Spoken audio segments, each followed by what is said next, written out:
তুই কিছু জানোস নি? সব কথা তো জানি, কোন কথা? এই জিএনে যাই কয় আমরা বেলে বাইরে লই গেছি কই। ও এটা নি। আরে মিয়া কথা কইন না, জিএনে যাই ইএনে যাই বুঝছেন নি?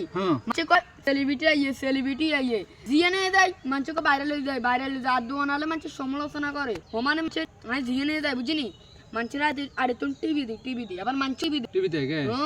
তুই আর কোনে কোনে গেছিস তুই? কোন গেছি বল জায়গাতে গেছি। কিয়া কয় মানুষে? কয় বিলান বিলে ভিডিও করেন বিক্রি করেন আবার বিলানে শুট খেন এটি কয় অনেকে অনেক কথা কয় সবকে আর কম গাড়ি। তো বাইরে লই গেল তো যে তোরা কি কাজ নাঙ্গর টিভি দেয় হেতাগুলা মিষ্টির আয়োজন করতে হইব। চল চল চল চল অনেক জনে আবার বুঝিনি আঙ্গুল তো 70 দামি করে আমরা বাইরে লই দিম দেন। আরে ও মানছে জলে মিষ্টি খাবাই পমতে মিষ্টি খাবাই পমতে চলেন পমতে খাবাই